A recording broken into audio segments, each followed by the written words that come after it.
చంద్రబాబు నాయుడు ప్రభుత్వం 5 సార్లు ఉండగా సేమ్ మేమైతే ఎలా అయితే టెండర్లు పిలిచామో అదే రకంగా చంద్రబాబు నాయుడు కూడా టెండర్లు పిలిచి ఆ 5 సంవత్సరాల్లో 4 బిడ్డలుంటే 4 కంపెనీలకు 4 సార్లు ఇచ్చాడు. అయితే ఆయన ముఖ్యమంత్రిగా ఉండగా 14-15 సార్లు నెయ్యిలో క్వాలిటీ లేదని చెప్పి సర్టిఫికేట్లతో ఆ ట్యాంకర్లను వెనక్కి పంపడం జరిగింది.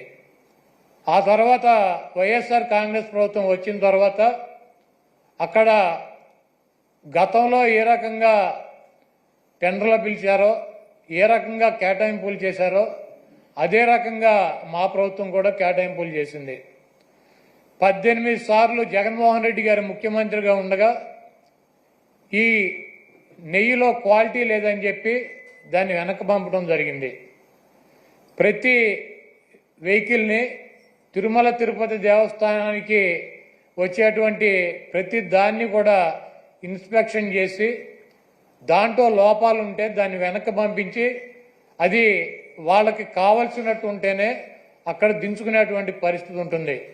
ఇది గత ప్రభుత్వాలు గత 100 సంవత్సరాల నుంచి వచ్చేటువంటి ఆనవాయితీ. దాని ప్రకారమే చంద్రబాబు ముఖ్యమంత్రిగా ఉన్నా జగన్మోహన్ రెడ్డి గారు ముఖ్యమంత్రిగా ఉన్నా అంతకుముందు వేరే ముఖ్యమంత్రులు ఉన్నా కూడా ఈ క్వాలిటీ లేనటువంటి నెయ్యి కావచ్చు ఇతర ఆహార పదార్థాలనే రిజెక్ట్ చేసి వెనక్కి పంపినటువంటి సందర్భాలు కోకొల్లలు ఉన్నాయి. అదే విధానంగా చంద్రబాబు నాయుడు ముఖ్యమంత్రి అయిన తర్వాత 4వ తారీఖు జగన్మోహన్ రెడ్డి గారు జూన్ 4న ఆయన రాజీనామా చేశాడు ఈ రాష్ట్రానికి ముఖ్యమంత్రిగా. జూలై 17వ తారీఖు వరకు అనేక ఆహార తినుబండారాలు ఆహారాన్ని సరఫరా చేసేటువంటి టెండర్లో తీసుకున్నటువంటి కాంట్రాక్టర్లో నెయ్యి సప్లై చేశారు, ఆహార పదార్థాలు సప్లై చేశారు.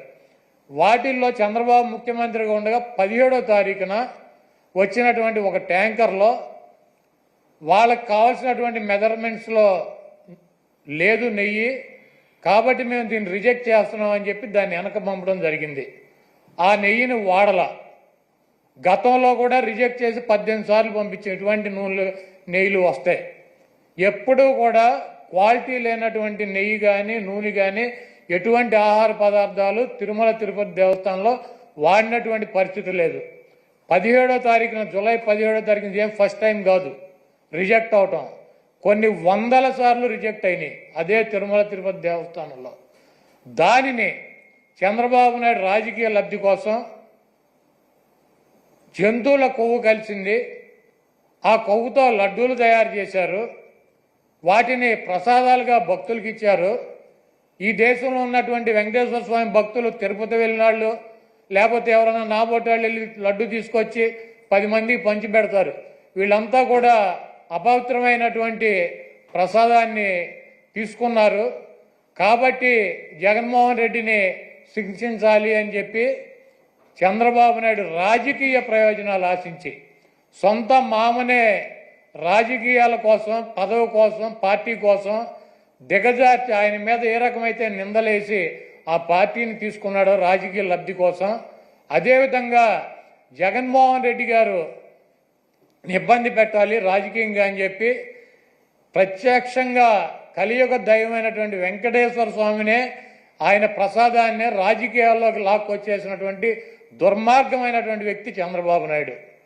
ఈరోజు ఇటువంటి దుర్మార్గం చేసి ఆలయ ప్రతిష్టని వెంకటేశ్వర స్వామి విశిష్టతని దెబ్బతీసినటువంటి ఈ చంద్రబాబు నాయుడు గారికి బుద్ధి రావాలని చెప్పి దీనిలో ఎటువంటి తప్పు జరగలేదన్నది ప్రజలకి తెలవాలని చెప్పి 1కి 10 సార్లు చెబుతున్నాం.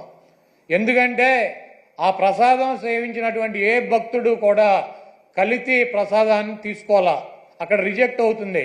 మొన్న వచ్చినటువంటి వెహికల్ కూడా ఆయన ముఖ్యమంత్రిగా ఉండగా వచ్చినటువంటి వెహికల్ కూడా రిజెక్ట్ అయ్యి వెనక్కి వెళ్ళింది, అది వాడల. అటువంటి పొరపాటు తిరుమల తిరుపతి దేవస్థానంలో జరగడానికి అవకాశం ఉంటుందో అక్కడ ఉన్నటువంటి బోర్డు కానీ అక్కడ ఉన్నటువంటి ల్యాబులు కానీ అక్కడ ఉన్నటువంటి ఉద్యోగులు కానీ ప్రతి వస్తువుని టెస్ట్ చేసే లోపలికి అనుమతి ఇచ్చేటువంటి పరిస్థితి ఉంటుంది. రిజెక్ట్ అయిన సందర్భాలు కోకొల్లలో ఎవరూ కూడా మేమేదో అపచారం చేశామనో లేకపోతే జంతువులు కొవ్వు కలిసినటువంటి ఆహారం తిన్నామనో ఎవరూ కూడా బాధపడాల్సినటువంటి అవసరం లేదు. ఇది గతంలోనూ జరిగింది, ఇది ప్రాసెస్ జరుగుతూనే ఉంటుంది. ఎక్కడా కూడా ఏ ల్యాబ్ కూడా డైరెక్ట్గా దీంతో పశువులకు సంబంధించినటువంటి కొవ్వు కలిసిందని చెప్పి ఇలా జరిగి ఉండొచ్చు, అలా జరిగి ఉండొచ్చు. దీని మీద ఇంకా క్షుణ్ణంగా పరిశీలించాలని చెప్తే ఆ పనికిమాలిన రిపోర్ట్ ఒకటి తీసుకొచ్చి ఇది జరిగిపోయింది, తినేశారు, వండేశారు, స్వామికి పెట్టేశారు అని చెప్పి ఒక దేవుణ్ణి అడ్డం పెట్టుకుని రాజకీయాలు చేయడానికి దిగజారిపోయినటువంటి వ్యక్తుల్ని ఏమనాలి? ఇటువంటి వ్యక్తి ఈ రాష్ట్రానికి ముఖ్యమంత్రి. అంత ప్రతిష్ట కలిగినటువంటి గుడిని, అన్ని మహిమలు కలిగినటువంటి ఆ స్వామిని రాజకీయాల కోసం ఎవడన్నా అన్నం తినేవాడు బజారు లాగుతాడా? చంద్రబాబు నాయుడు భక్తుడా? నాకు 50 సంవత్సరాలు 40 సార్లు నేను తిరుపతి వెళ్ళా, 20 సార్లు గుండు కొట్టించుకున్నా, 15 సార్లు కింద నుంచి నడిచి వెళ్ళా, ప్రతి సంవత్సరం వెళ్తా. చంద్రబాబు నాయుడు ఎన్నిసార్లు గుండు కొట్టించుకున్నాడు అక్కడికి వెళ్ళి? వెంకటేశ్వర స్వామికి ఇష్టమైనది ఏంటి? భక్తులు మహిళలు కూడా వెళ్ళి గుండు చేయించుకుంటారు, మహిళలు కూడా వెళ్ళి గుండు చేయించుకుంటారు. ఈయన ఎన్నిసార్లు చేయించుకున్నాడు? ఈయన వెంకటేశ్వర స్వామి భక్తుడా? రాజకీయాలకు వెంకటేశ్వర స్వామి వాడుకుంటాడు. జగన్మోహన్ రెడ్డి గారిని రాజకీయంగా దెబ్బదాకా కొట్టాలంటే నువ్వు డైరెక్ట్ రా, ఆయన సిద్ధంగా ఉన్నాడు. వెంకటేశ్వర స్వామిని, మతాలని, కులాలని విచ్ఛిన్నం చేసి ఇది పెద్ద కుట్రగా మేము భావిస్తున్నాము. దీని మీద ఎటువంటి ఎంక్వైరీ అయినా సిద్ధంగా ఉన్నామని చెప్పి జగన్మోహన్ రెడ్డి గారు సుప్రీంకోర్టు న్యాయమూర్తికి, ప్రధాన న్యాయమూర్తికి లేఖ రాశారు. అదేవిధంగా ప్రధానమంత్రికి లెటర్ రాశారు. మీరు ఎటువంటి విచారణ జరిపినా వైఎస్ఆర్ కాంగ్రెస్ పార్టీ మేము సిద్ధంగా ఉన్నామని చెప్తే సిట్ అని చెప్పి ఈయన సిట్ అంటే కూర్చున్నవాడు, స్టాండ్ అంటే నుంచున్నవాడు ఒక ఆఫీసర్ని వేశాడు. ఏం రాస్తాడు? లోకేష్ దగ్గరికి ఈయన దగ్గరికి వెళ్ళి ఏం రాయమంటారు సార్ అని చెప్పి అడిగి రాస్తారా సిట్ రిపోర్టు? మీకు దమ్ముంటే సుప్రీంకోర్టు ప్రధాన న్యాయమూర్తితో విచారణ జరిపించండి, లేకపోతే సిబిఐతో విచారణ జరిపించండి. ఏమీ లేవు.